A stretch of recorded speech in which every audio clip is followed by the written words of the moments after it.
Bonjour, je suis content de vous retrouver sur la chaîne de La Baleine. Ça faisait quelques temps qu'on n'avait pas fait de vidéo, du coup le programme est chargé. Je te rappelle que si tu veux rater aucune nouvelle du marché crypto ou des news importantes de la macroéconomie, abonne-toi et active la cloche. Comme d'habitude, on va commencer par la petite minute marché. On voit que le FTT est la meilleure performance de la journée, XRP, Dodge ou UOB Token lui emboîtent le poids, alors que dans les pires performances, nous avons BNX, Leo, le ApeCoin. On voit que les performances sont assez mitigées.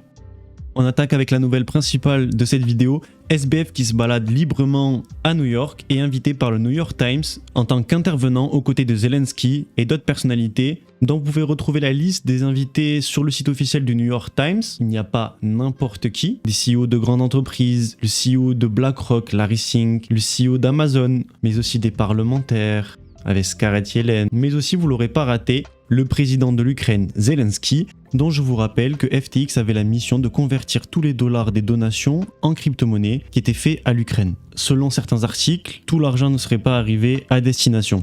Le fait donc que FBF soit au milieu de ces personnalités très importantes et invité par le New York Times pour débattre de tous ces sujets est quand même quelque chose de spécial, sachant que pas mal de personnes parlent de lui comme un sociopathe, un menteur. Sociopathe car il est du genre à expliquer à ses employés comment il a volé plus de 4 milliards de dollars. Il est donc très étonnant de voir FBF en liberté et même invité à ce genre de conférence. Nous avons ici un tweet de FBF qui confirme son invitation et sa présence. Cette invitation est sûrement due au lien plus qu'étroit que FBF entretient avec les démocrates. On enchaîne avec CZ qui essaye de faire le FUD. Après son tweet qui a mis le feu à FTX et qui a engendré tout le drama qu'on connaît, le CEO de Binance jette le doute cette fois-ci sur Grayscale et Coinbase.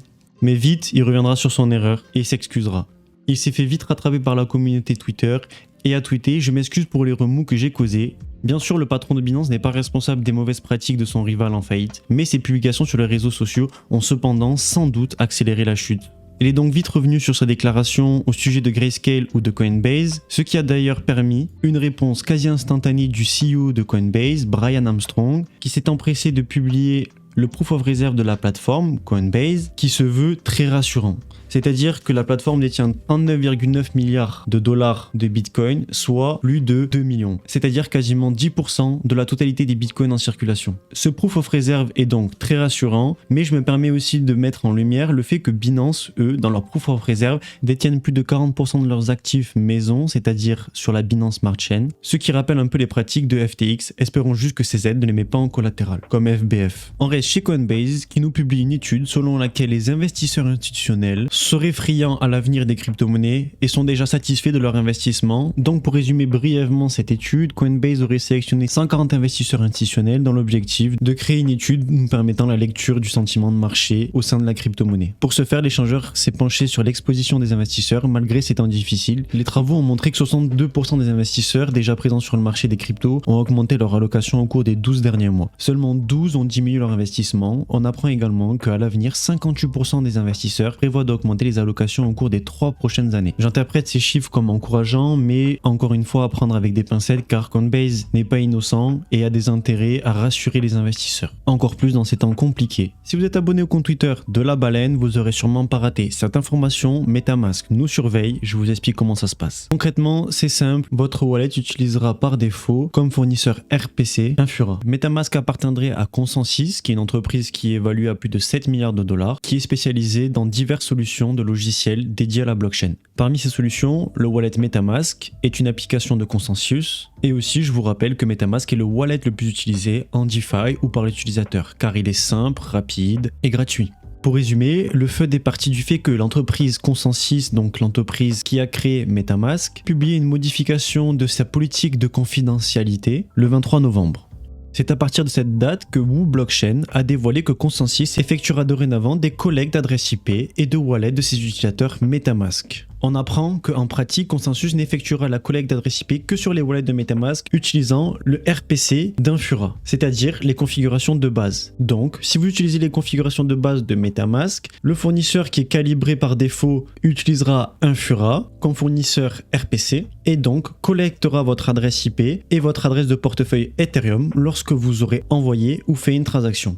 Si vous n'avez pas forcément envie de changer de wallet et de continuer à utiliser le wallet MetaMask, il est possible d'éviter cette surveillance en calibrant différemment votre MetaMask, en ajoutant un réseau Ethereum et en modifiant le serveur RPC pour éviter de passer par Infura. Je vous mettrai en vidéo le nom du réseau, le nouvel URL, l'idée de la chaîne et le Blockchain Explorer pour vous éviter de passer par Infura. On enchaîne avec le Japon qui veut sortir son yen numérique, c'est-à-dire un nouveau pays qui est séduit par la technologie des CBDC. Je vous rappelle que l'Angleterre, le Kazakhstan, la Chine, les États-Unis, la Réserve fédérale de New York, la Banque d'Inde ou même l'Europe sont séduits par cette approche technologique de la monnaie. Dans le cas du Japon, l'émission des CBDC devrait être réalisée comme objectif en 2026 et les premières transactions commenceraient à partir de 2023. Il se pose la question de savoir si le gouvernement japonais cherche à développer cette technologie pour sa population afin qu'elle en profite sur la dévaluation de la monnaie ou rendre le change entre les monnaies plus rapide, plus simple et moins coûteux, ou alors pour surveiller sa population et avoir la main libre sur leur argent. La question reste ouverte, je vous invite à m'y répondre dans les commentaires si vous avez un avis. On continue avec une tentative de manipulation du marché par un hacker qui avait déjà réussi avec Mango Market. Cette fois-ci, il va jeter son dévolu sur le CRV, on vous explique comment ça se passe. Simplement, vous connaissez le lending, c'est des plateformes où vous pouvez mettre en collatéral des crypto-monnaies pour avoir de l'argent.